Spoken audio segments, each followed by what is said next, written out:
At 61, Margaret Hayes thought the hardest years of her life were already behind her.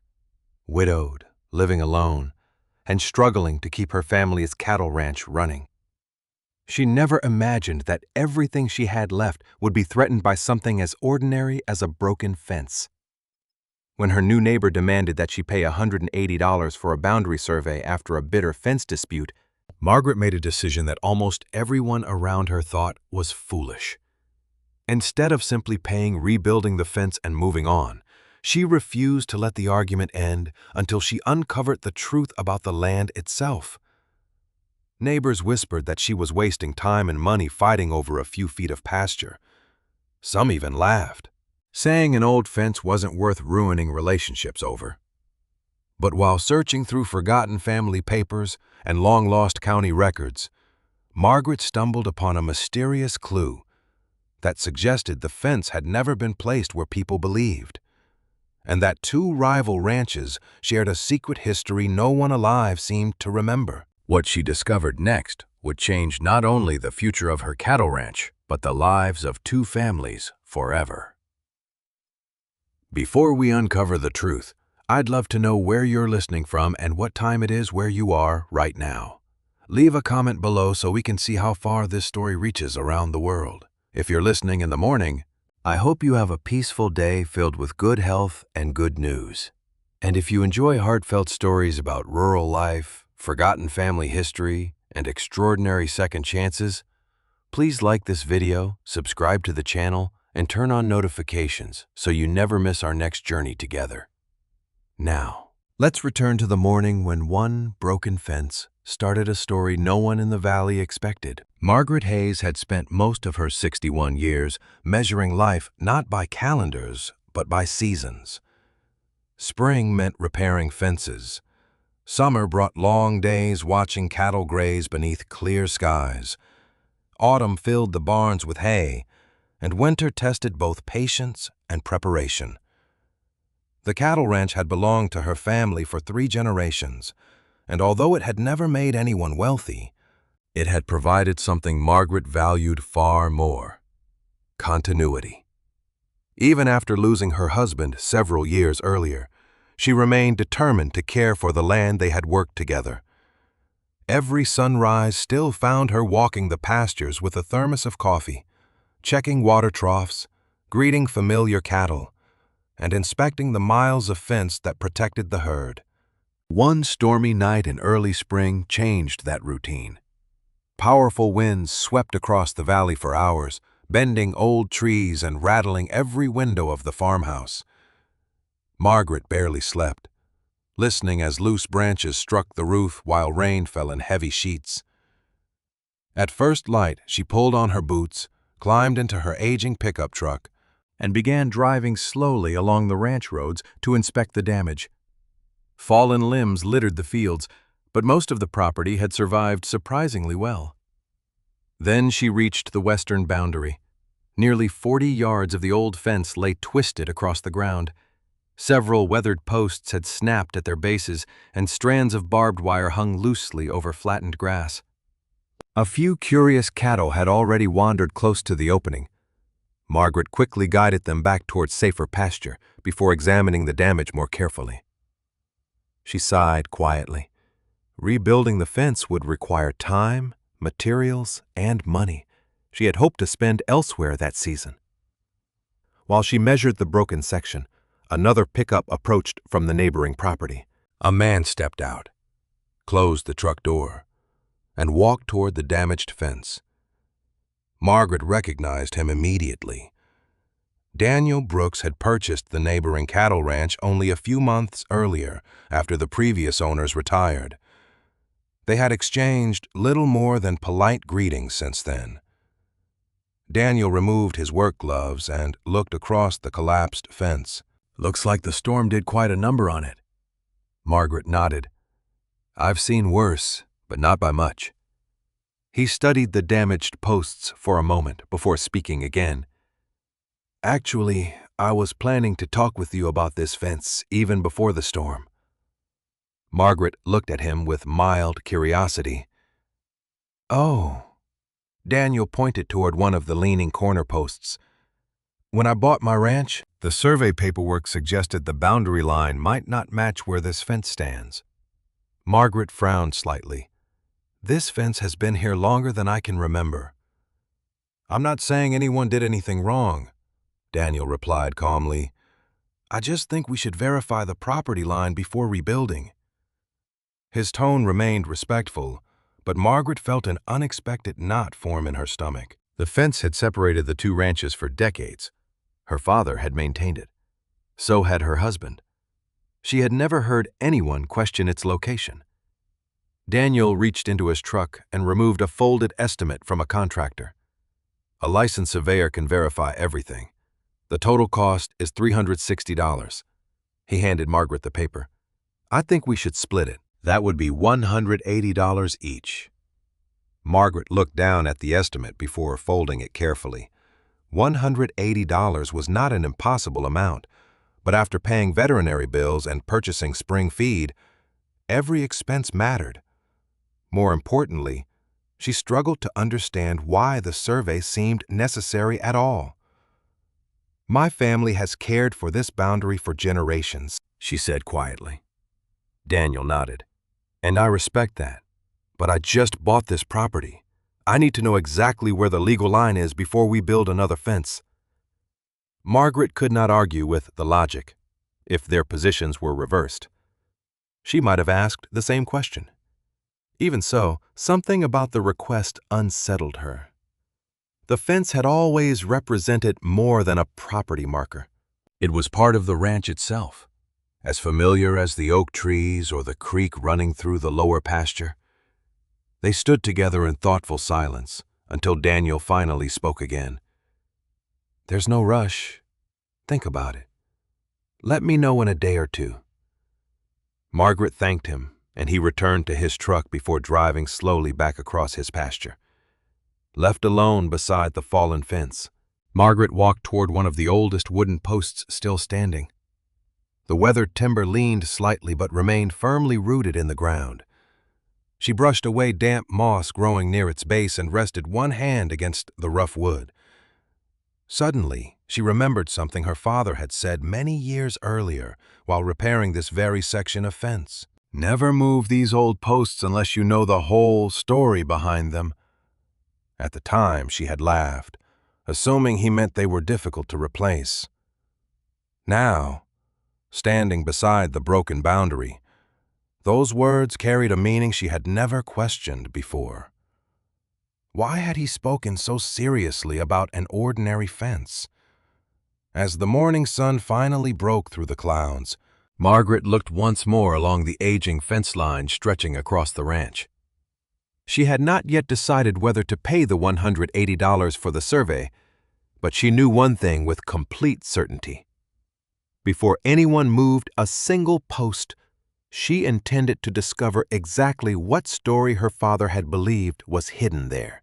The morning after her conversation with Daniel, Margaret returned to the damaged fence carrying a shovel, measuring tape, replacement stakes, and a notebook. She had no intention of rebuilding anything until the boundary question was settled, but she wanted to understand exactly what remained of the original fence before more evidence disappeared beneath weather and time. The spring air still carried moisture from the storm, and cattle grazed quietly in the nearby pasture as she walked the length of the broken boundary. Many of the older posts leaned but had survived. Others had snapped where years of weather had weakened the wood. Margaret stopped at each standing post, making simple notes about its condition and approximate spacing. Several looked far older than the wire attached to them, suggesting repairs had been made many times without replacing every original support. While kneeling beside one particularly weathered cedar post, she brushed away layers of moss and packed dirt near its base. A shallow carving caught her attention. At first, she assumed it was an ordinary tool mark left during construction. But after wiping away more soil, she realized it had been carved deliberately. Two small intersecting lines formed a simple symbol unlike anything she recognized. She traced it gently with one finger before photographing it with her phone. Curious. Margaret continued walking the fence line.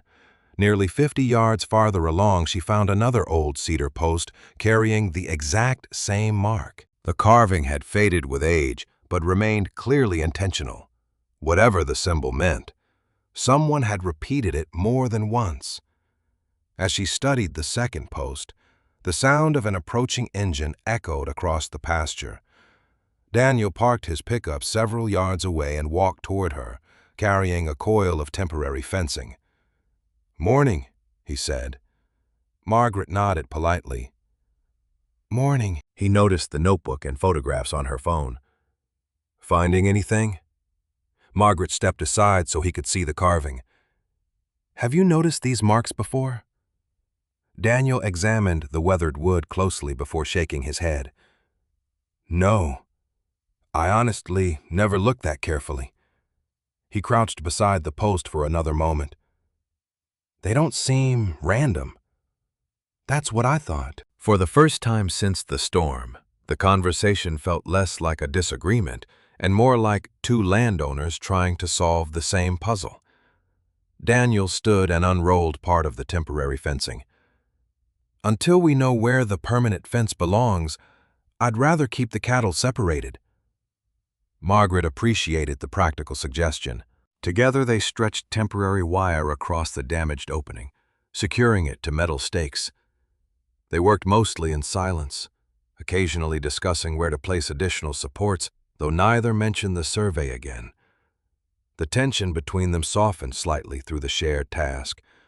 Once the temporary barrier was secure, Daniel rested his gloves on the truck bed. "I spoke with Sheriff Tom yesterday," he said. Margaret looked up. "About this?" Daniel nodded. "Only for advice. I wanted to make sure we handled everything calmly." Margaret understood. Rural communities remembered disputes for years, and neither of them wanted a simple fence disagreement to become something larger. Later that afternoon, Margaret drove into town and stopped by the small office where Sheriff Tom Walker had worked before retiring. Although no longer wearing a badge, he still volunteered with several community organizations and remained someone neighbors trusted for practical advice. Tom welcomed Margaret with a warm smile. "I heard about the storm damage." She explained the broken fence, Daniel's request for a survey, and the unusual carvings she had discovered on the old cedar posts. Tom listened patiently before folding his hands across the desk. "I've seen plenty of boundary disagreements over the years," he said. "Most begin with land but end because people stop listening to each other." Margaret smiled faintly.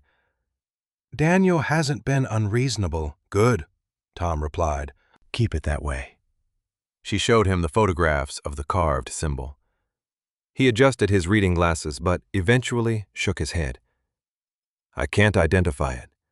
After a thoughtful pause, he added, "Old ranchers sometimes marked important posts for practical reasons. Survey points, repairs, agreements. There were many possibilities." Margaret slipped the phone back into her pocket. "My father once told me never to move those posts until I knew the story behind them." Tom looked at her thoughtfully. "Then I'd take his advice seriously." As Margaret prepared to leave, Tom offered one final suggestion. "If you're searching for old property records, speak with the county archives before anyone rebuilds the fence.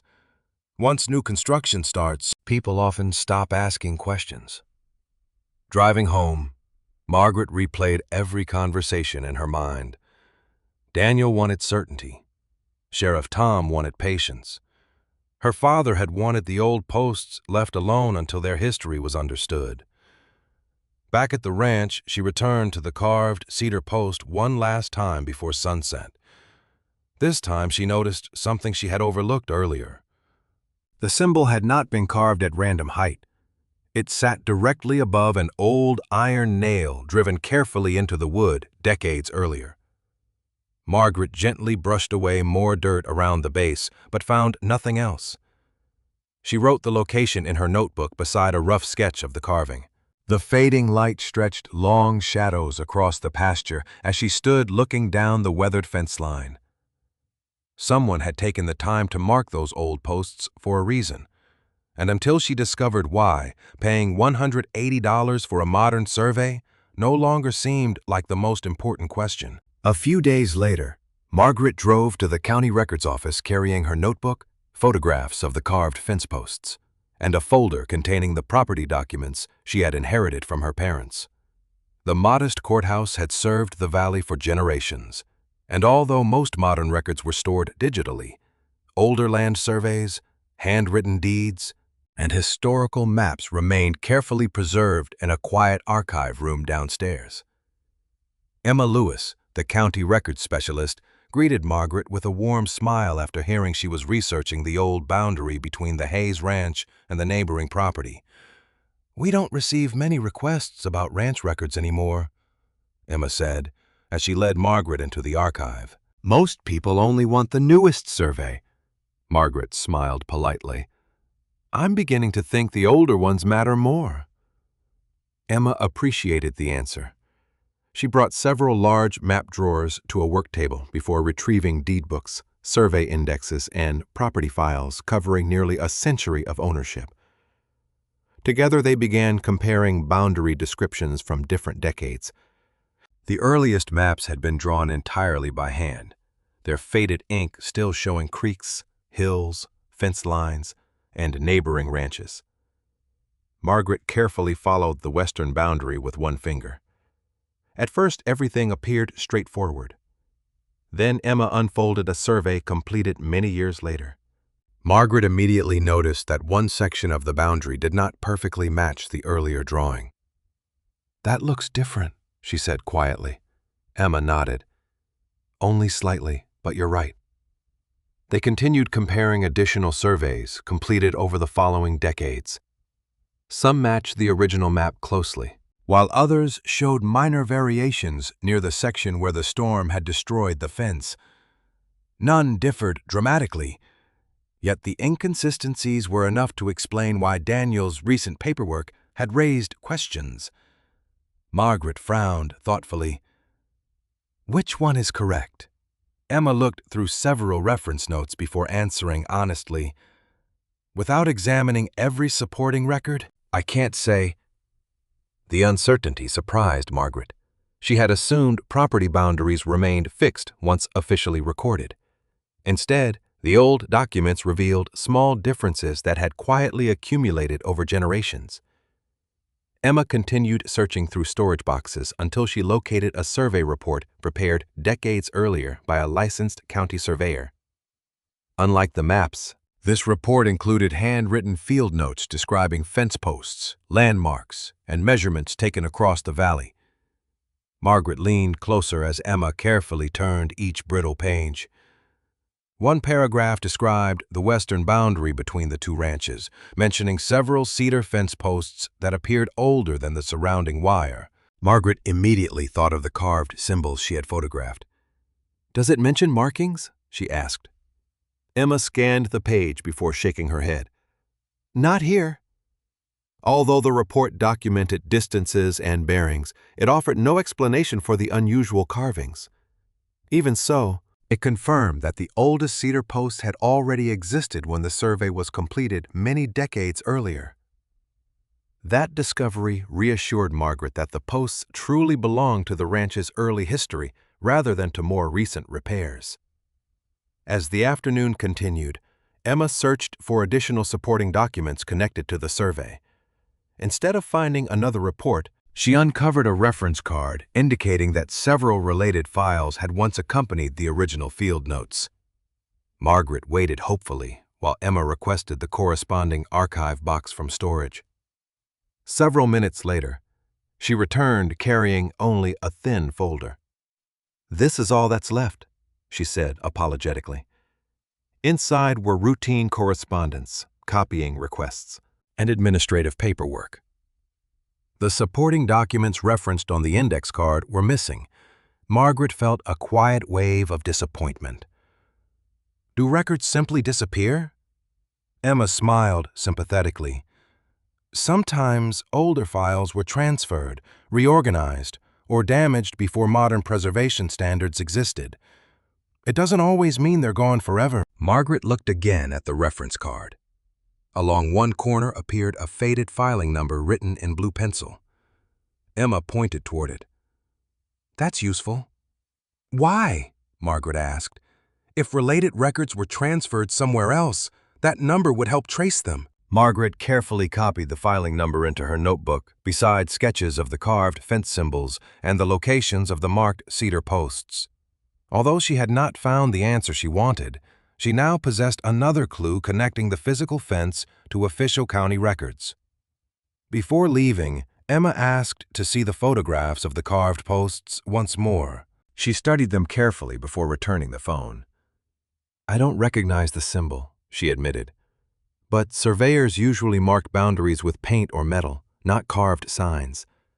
That suggests the carvings may have meant something to the families rather than the government. Margaret thanked her and gathered the documents. Driving back across the valley, she considered Emma's observation. If the carvings were not official survey marks, then someone connected to the ranches had placed them there intentionally. The old posts carried a message, even if its meaning had been forgotten. Late that afternoon, Margaret stopped beside the damaged fence before returning home. The temporary wire still held the cattle safely apart, while the weathered cedar posts stood quietly where they had for generations. She rested one hand against the nearest carving and thought about the missing county files, the inconsistent survey maps, and her father's warning never to move the old posts until she understood their story.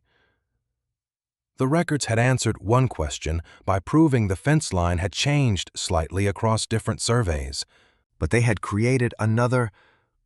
If official maps could not fully explain the boundary, what forgotten agreement or decision had caused those quiet differences in the first place? A few mornings after visiting the county records office, Margaret stopped by the small farmhouse where Ruth Carter had lived for more than 50 years. At 79, Ruth was one of the oldest lifelong residents in the valley, and people often joked that she remembered local history better than the courthouse archives. Margaret carried a loaf of homemade bread as a thank you for the visit. Ruth welcomed her warmly onto the shaded porch overlooking open pasture where cattle grazed peacefully in the distance. After a few minutes of conversation about the recent storm, Margaret explained the broken fence, Daniel's request for a survey, the conflicting county maps, and the strange carvings she had discovered on the old cedar posts. Ruth listened quietly without interrupting. When Margaret finished, Ruth smiled with gentle recognition. Your father used to ask questions about that fence too. Margaret leaned forward with surprise. He did? Ruth nodded slowly. Years ago, before your husband came back from military service, your father spent several afternoons talking with my own father about the western boundary. Margaret had never heard that story before. Did they find an answer? Ruth looked across the fields before replying. Not exactly, but they both agreed that the fence meant more than a property line. Margaret reached into her notebook and showed Ruth the photograph of the carved symbol. Ruth adjusted her glasses and studied it carefully. I remember seeing that mark as a little girl. Margaret's heartbeat quickened. Do you know what it means? Ruth shook her head gently. No, I only remember my father saying those marked posts were never to be replaced unless absolutely necessary. Margaret thought immediately of her own father's similar warning. Different families had preserved exactly the same advice across generations. Ruth rose slowly from her chair and disappeared into the house before returning with an old family photograph tucked inside a protective sleeve. The faded black and white picture showed several ranchers standing beside a newly completed fence stretching across open pasture. Faces were difficult to recognize, but Margaret immediately noticed one familiar detail. Near the center of the photograph stood a cedar post carrying what appeared to be the same carved symbol. That's it, Margaret whispered. Ruth smiled softly. I thought you might notice. Although the carving appeared smaller because of the photograph's age, it clearly matched the marks Margaret had found after the storm. The image proved the symbol had existed for many decades. "Do you know when this was taken?" Margaret asked. Ruth turned the photograph over. Someone had written a short note on the back identifying the year but not the exact location. The handwriting had faded too much to read anything else. "My father always said both ranch families worked together after a difficult season," Ruth explained. "They helped each other more than people remember today." Margaret listened carefully. The memory did not solve the boundary question, but it suggested that cooperation between the neighboring ranches had once been common rather than unusual.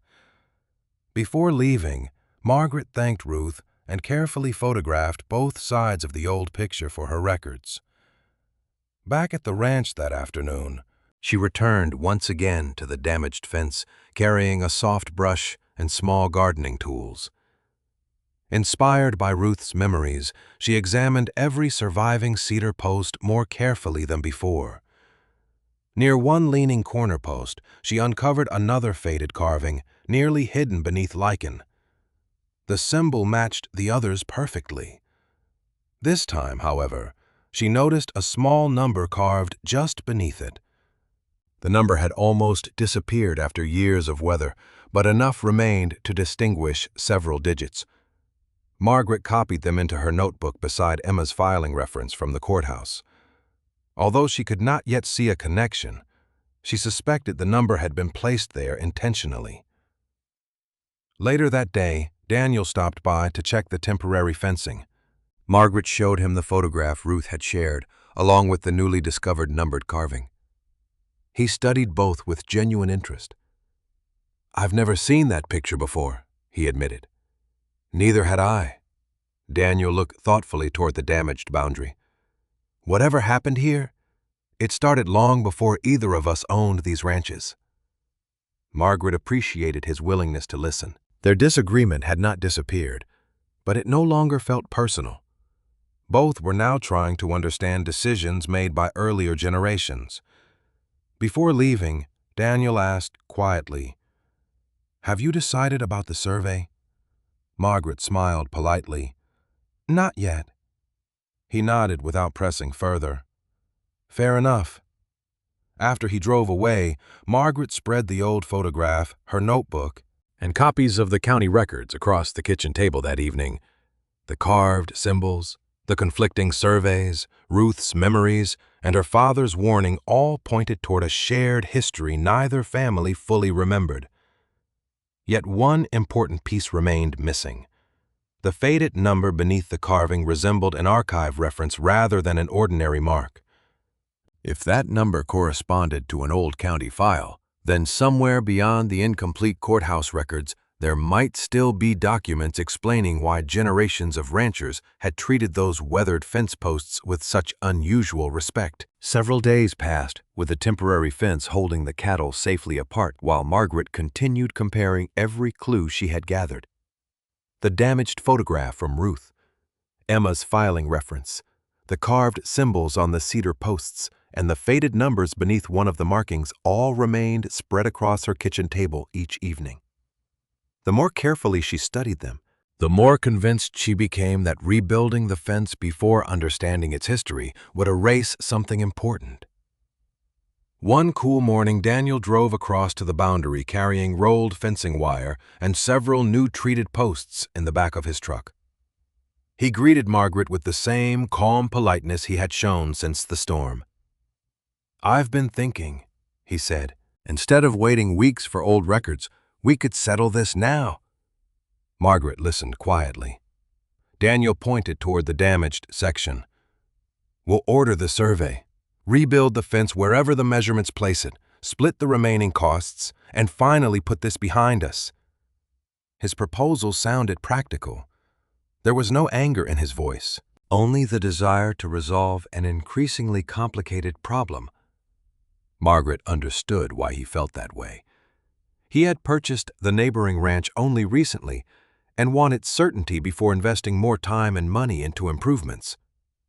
Still, she slowly shook her head. "Not yet." Daniel looked surprised but remained patient. "May I ask why?" Margaret reached into her truck and removed copies of the old photograph and Emma's archive notes. Because every record we've uncovered suggests this fence carries a history neither of us understands. If we replace it now, we'll never know why our parents and grandparents treated those old posts so carefully. Daniel studied the photograph for another moment before handing it back. "I respect your determination," he replied. "I just don't want this disagreement to drag on forever." "Neither do I," Margaret answered honestly. "That's exactly why I want the whole truth first." Daniel nodded thoughtfully. "Fair enough." They parted on good terms, though neither had changed the other's mind. Later that afternoon, Margaret drove into town for livestock supplies. At the feed store, several longtime ranchers discussed the damaged boundary after noticing both pickup trucks parked beside the fence earlier that week.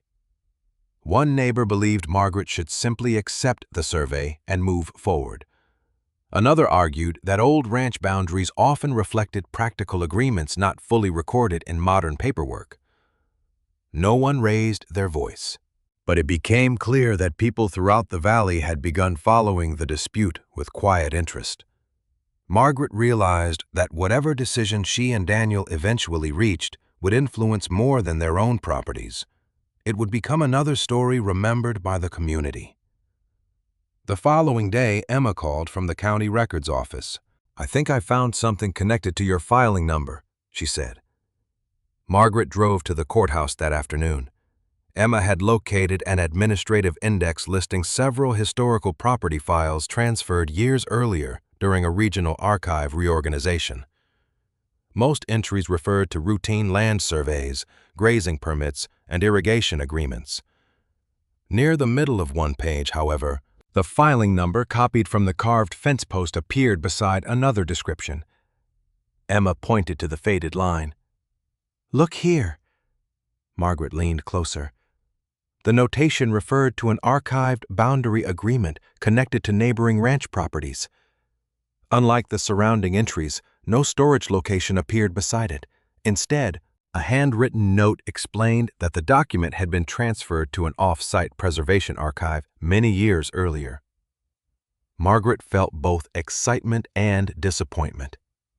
"So the agreement existed?" Emma nodded. "Yes. We just don't have it here anymore." They searched through administrative correspondence documenting the transfer process. Most files contained routine inventory lists and storage requests. Finally, Emma uncovered a thin folder holding a faded transfer sheet. The original destination had nearly disappeared with age, but one routing code remained perfectly readable. Margaret immediately recognized its format. It resembled the filing reference she had copied beneath the carved symbol on the cedar post. "They're connected," she said quietly. Emma smiled. "That's what I hoped you'd notice." Margaret carefully copied the routing code into her notebook beside every clue gathered since the storm, the carved markings. The old photograph, the conflicting survey maps, the numbered fence post, and her father's warning before leaving. Emma offered one thoughtful observation. "When records are transferred for preservation," she explained, "it's usually because someone believed they would matter long after the original dispute was forgotten." Driving home through the rolling pasture land, Margaret reflected on those words. The disagreement with Daniel had begun over $180 and a damaged fence. Yet every step forward uncovered evidence that earlier generations had considered this boundary important enough to preserve in official records. That evening, she met Daniel briefly at the temporary fence to confirm the cattle remained secure. She showed him the archive reference Emma had found. Daniel read the copied notation carefully before returning the paper. "A boundary agreement," he repeated. "I never knew anything like that existed." "Neither did I," Margaret admitted. They stood quietly watching the cattle graze on opposite sides of the temporary wire. For the first time, the argument no longer centered on where a new fence should stand. Instead, both neighbors understood that somewhere beyond the county courthouse, an old agreement still waited in preservation. holding the explanation that generations before them had believed was worth saving. A few days after Emma discovered the archive reference to the missing boundary agreement, she arranged permission from Margaret to visit the Regional Preservation Archive that stored historical county records no longer kept at the courthouse. Margaret arrived early that morning, carrying her notebook, copies of the survey maps, photographs of the carved fence posts, Ruth's old family photograph, and the transfer reference Emma had traced through the county files. The archive occupied a quiet brick building several miles outside town, where shelves of carefully preserved documents filled climate-controlled rooms. An archivist welcomed them after Emma explained the purpose of their research. "Most people request property deeds," he said. "Very few come looking for the history behind a boundary." Margaret smiled gently. "Sometimes the history matters just as much as the line on the map." The archivist reviewed the routing code before leading them into a reading room. A short time later, he returned with several archive boxes containing land surveys, agricultural correspondence, historical property files, and administrative indexes transferred from the county decades earlier. Margaret and Emma worked patiently through each collection, comparing filing numbers with the notes Emma had copied at the courthouse. Several documents described grazing permits, water access agreements, and routine land transfers between neighboring ranches. Others recorded fence repairs after severe storms many years before. Although useful, none explained the mysterious carvings or the conflicting surveys. Hours passed as they carefully examined one folder after another. Then Emma stopped while turning the pages of an old archive register. "Margaret." She pointed toward a faded entry near the bottom of the page. Written beside the familiar routing number were the words "Boundary Agreement." Margaret leaned closer immediately. The agreement had been officially cataloged, exactly as the courthouse transfer records suggested. Yet the shelf location beside the title had been crossed out decades earlier.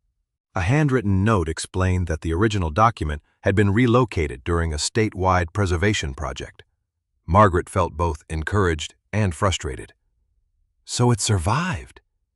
"Yes," the archivist replied after examining the register. "But it isn't stored here anymore." Determined not to lose the trail again, Emma requested the archive's administrative relocation files. The archivist returned with several binders documenting historical transfers completed many years earlier. Most recorded ordinary moves of engineering maps, tax books, and agricultural reports. Finally, Margaret found a thin transfer sheet listing the boundary agreement among a small group of historically significant rural documents selected for permanent preservation. The destination had faded beyond recognition, but the transfer date and preservation routing code remained perfectly clear.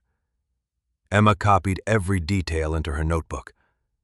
"This confirms it wasn't destroyed," she said quietly, "only transferred." Hoping another clue remained, the archivist searched through correspondence connected to the preservation project.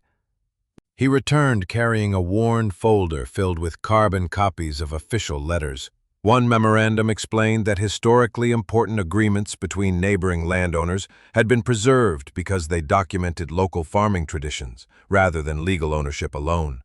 Although the receiving institution's name no longer appeared clearly, the routing code matched the transfer sheet exactly.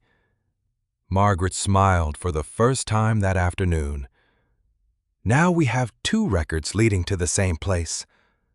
Before leaving, the archivist offered one thoughtful observation. "Legal records explain who owned land," he said. "Community agreements often explain how people chose to live together." The words stayed with Margaret during the drive home.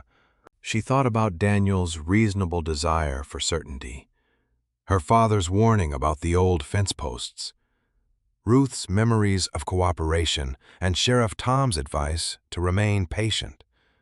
What had begun as a disagreement over $180 had gradually become something much larger. She no longer searched simply to determine where a fence belonged. She wanted to understand why earlier generations believed preserving their agreement mattered enough to place it in the historical record. That evening, Margaret returned to the damaged boundary, carrying copies of the transfer documents. The temporary fence still held securely while cattle grazed peacefully on both sides. Daniel happened to arrive at nearly the same time to inspect the wire. Margaret showed him the latest archive references. He read them carefully before looking along the weathered cedar posts. "We're getting closer," he said. Margaret nodded. "Closer than we've ever been." Neither mentioned rebuilding the permanent fence. For the first time since the storm, both understood that the real answer no longer depended on measurements alone. Somewhere beyond the regional archive, the original boundary agreement still existed within the preservation system. And if it had survived the passing years, it would finally explain why generations before them had chosen to protect not only a fence line, but also the relationship between two neighboring ranches. The search for the missing boundary agreement paused for several days while Margaret focused on the ordinary work of the ranch. Calving season demanded attention. Water troughs needed cleaning, and sections of storm-damaged pasture required repair before summer grazing began. Yet every evening, after the day's work ended, she found herself returning to the notes spread across her kitchen table. The carved symbols, the conflicting survey maps, Ruth's photograph, Emma's archive references, and the transfer records all pointed toward an agreement that no one had yet found. One afternoon, while searching the old equipment barn for replacement hinges, Margaret climbed into the loft where her father had stored tools and family belongings for decades. Dust floated through narrow beams of sunlight, slipping between the weathered boards. Most of the shelves held ordinary items: feed buckets, harnesses, worn blankets, and wooden crates filled with rusted hardware. In one corner, tucked beneath an old canvas tarp, she noticed a small cedar box she did not remember opening before. She carried it downstairs and brushed away years of dust before lifting the lid. Inside lay neatly folded family papers, several faded photographs, her father's pocket notebook, and a bundle of letters tied together with worn cotton string. Margaret recognized her father's handwriting immediately. She carefully untied the bundle and began reading. Most of the letters concerned ordinary ranch matters: cattle sales, weather conditions, equipment repairs, and friendly conversations exchanged with neighboring landowners over many years. Then one envelope caught her attention, unlike the others. It had never been sealed or mailed. Folded inside was a handwritten letter addressed simply, "To whoever cares for this ranch after me." Margaret sat quietly on an overturned feed bucket as she began reading. Her father wrote about the responsibility of caring for land that had passed through several generations. He explained that fences protected livestock, but relationships protected communities. Near the middle of the letter, one sentence caused Margaret to stop reading for a moment. "Never let a fence become more important than the people standing on either side of it." She remembered hearing similar words throughout childhood without fully understanding them. Continuing, she found another passage that seemed even more important.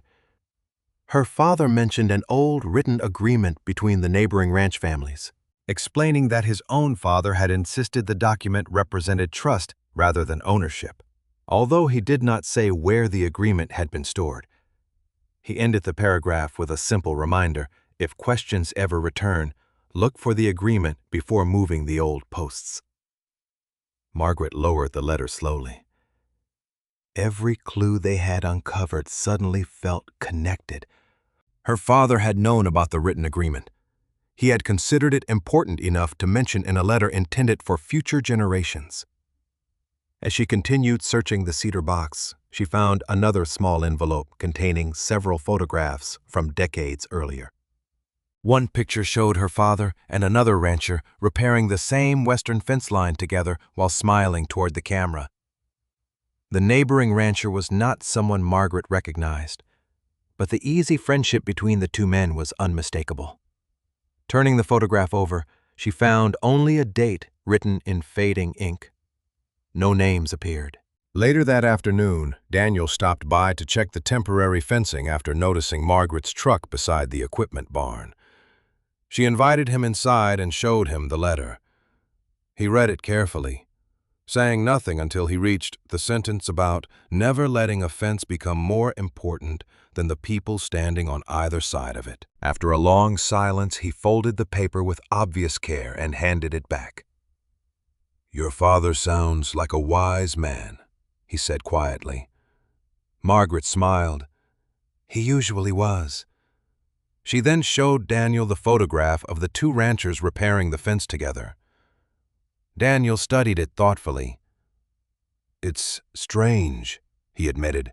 "I bought my ranch believing the boundary had always been a source of certainty.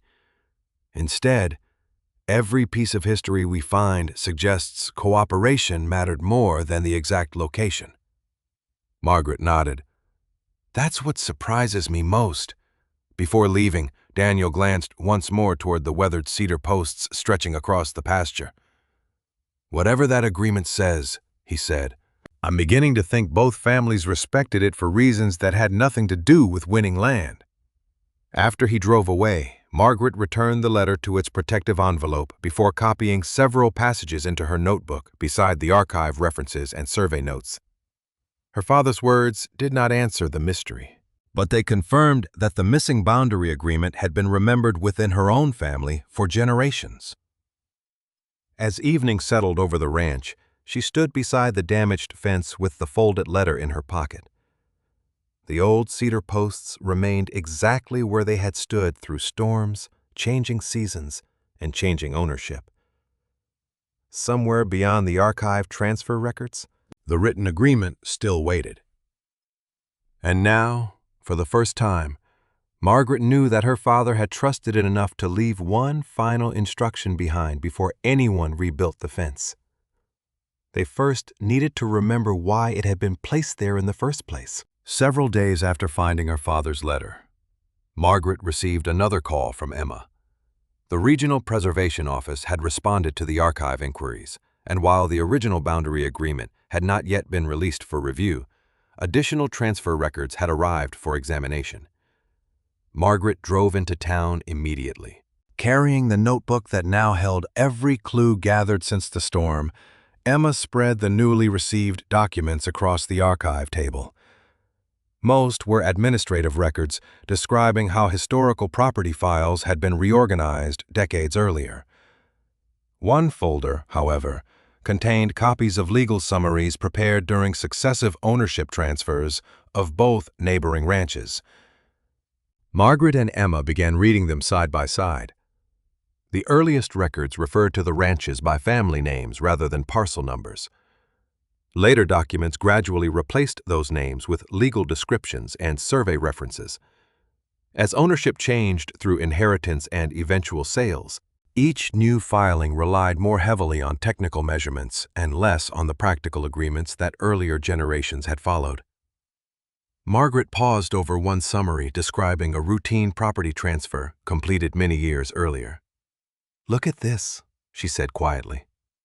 Emma leaned closer. A short notation explained that existing agricultural arrangements between neighboring properties remained unchanged unless specifically amended. No details followed.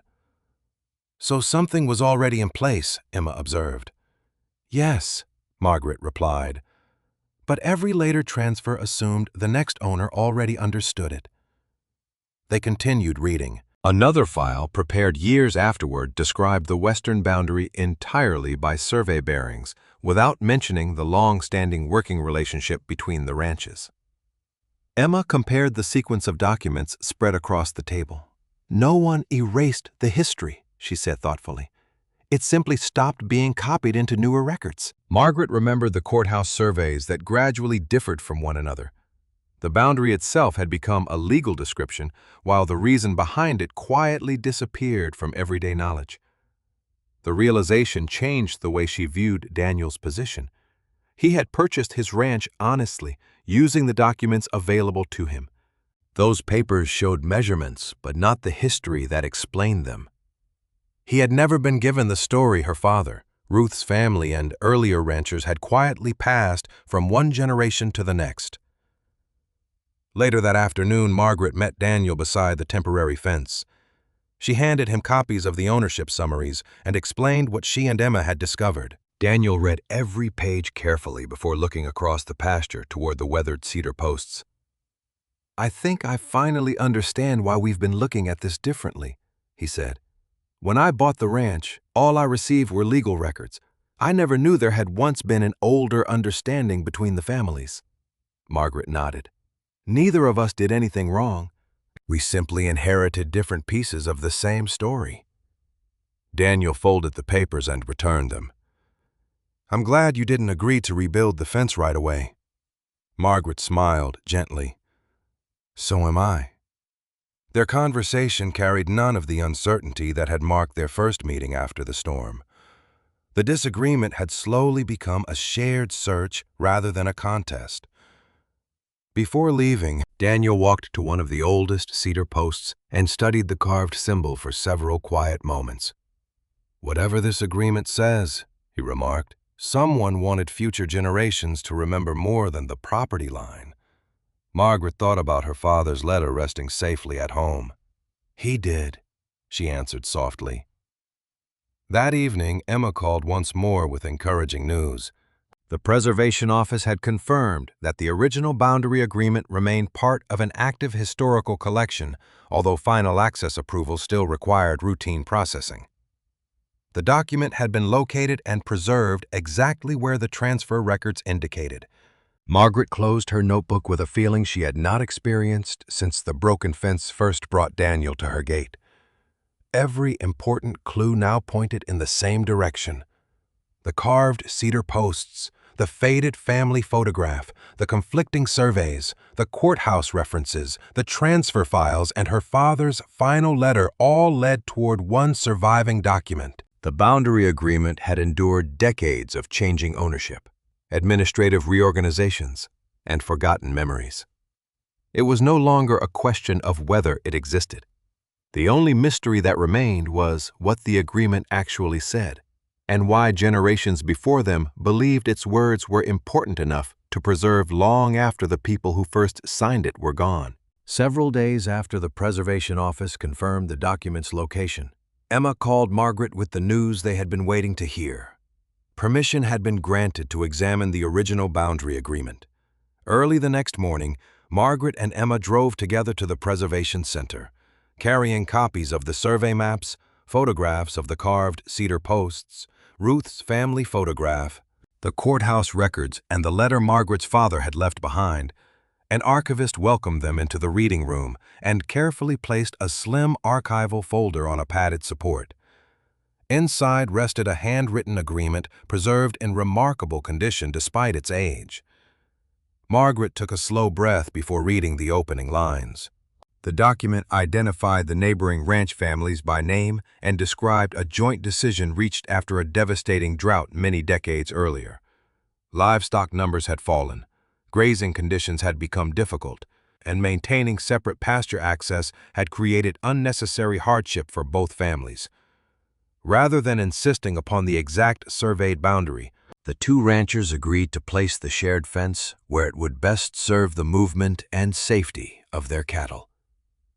Emma looked up from the page. "This explains the different survey maps."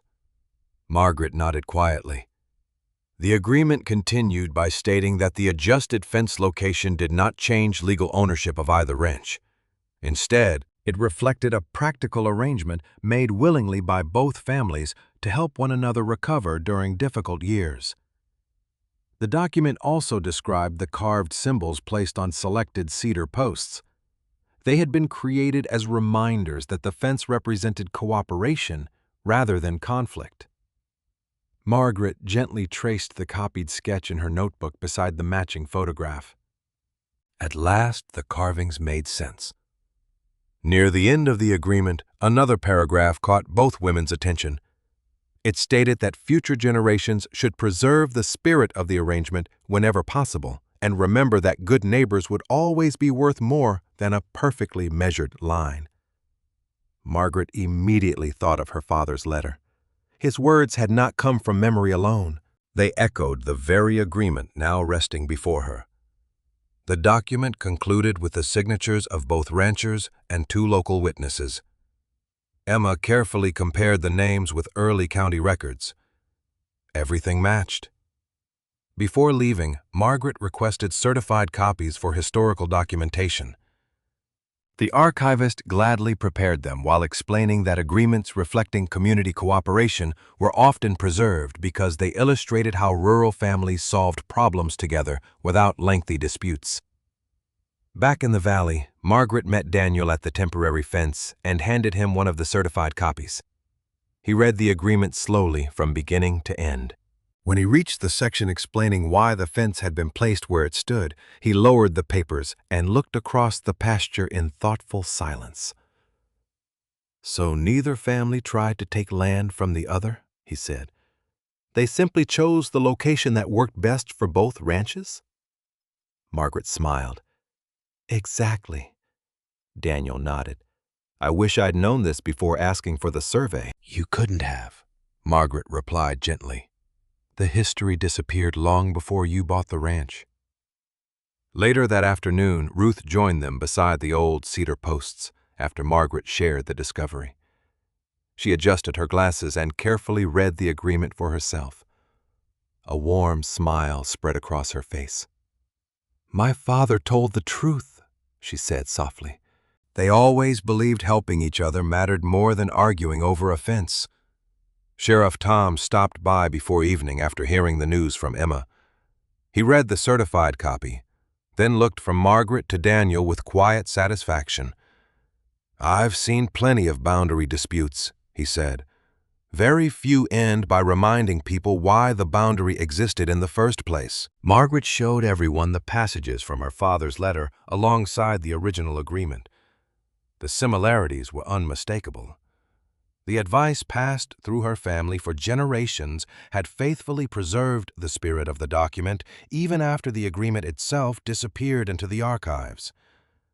Emma carefully organized copies of the surveys, photographs of the carved fence posts, Ruth's historical photograph, the courthouse references, the archive transfer records, Margaret's father's letter, and the certified boundary agreement into a single historical file.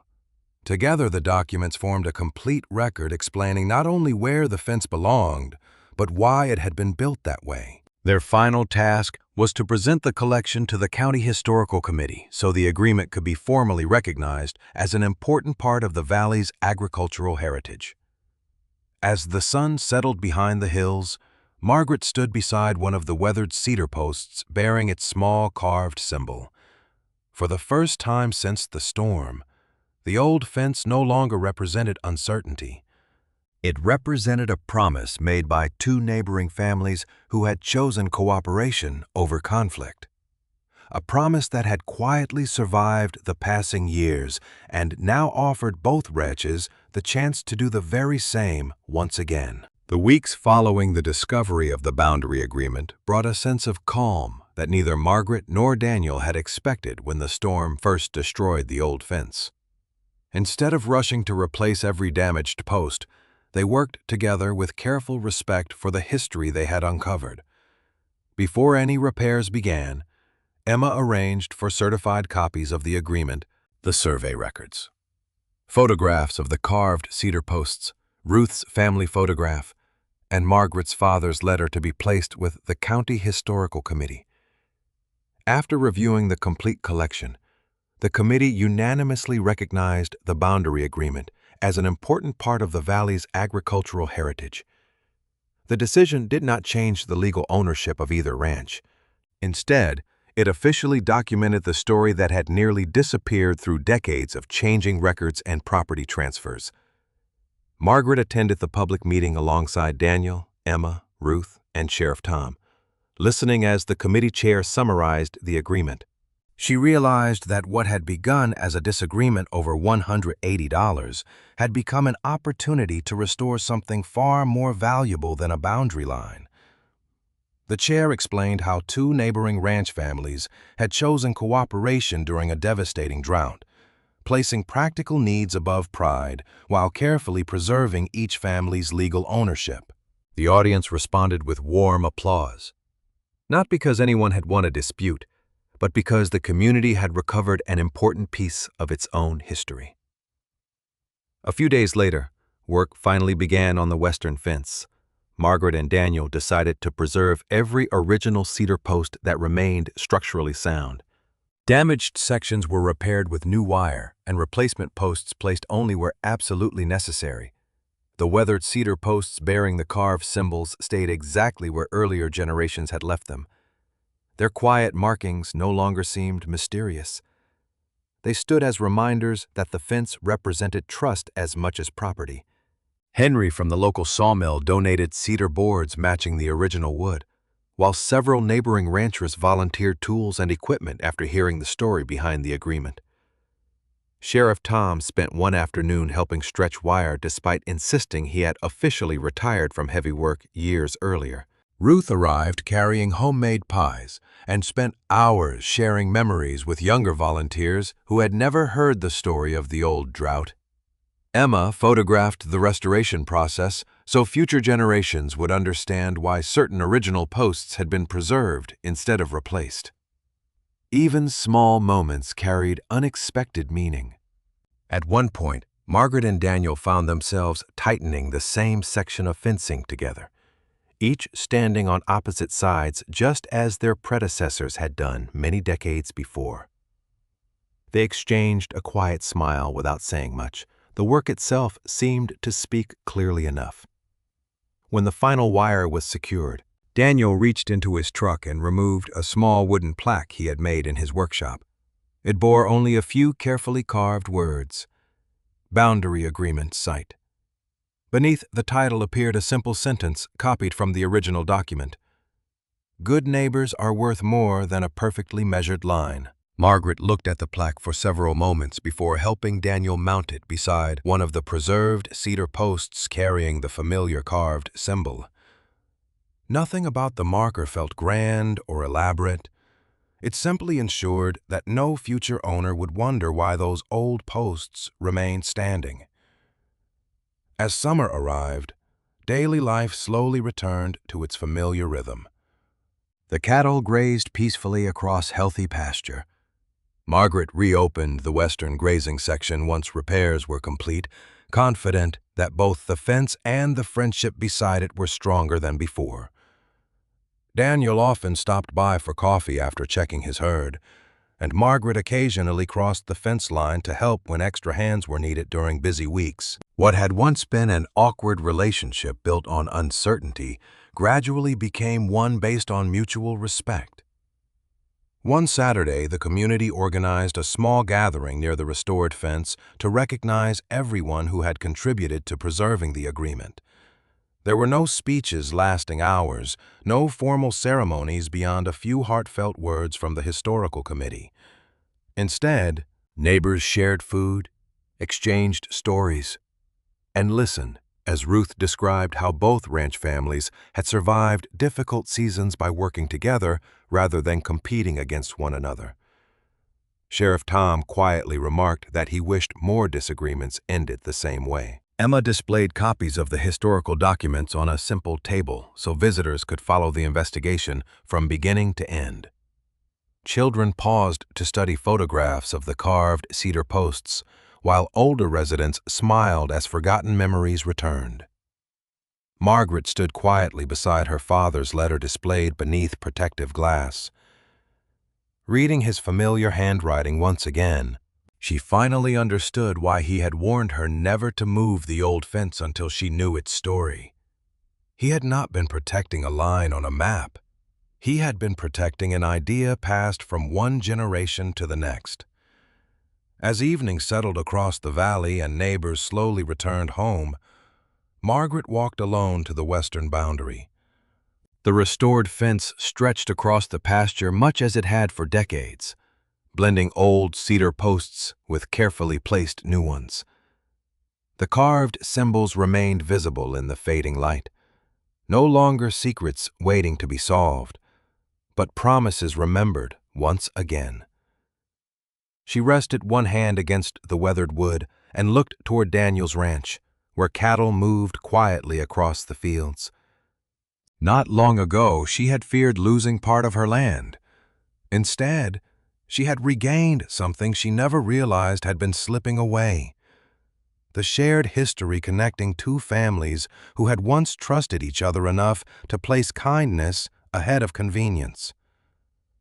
The argument that began with a broken fence and $180 had changed her ranch forever. Not because the boundary moved, but because the people standing on either side of it finally remembered why it had been built the way it was.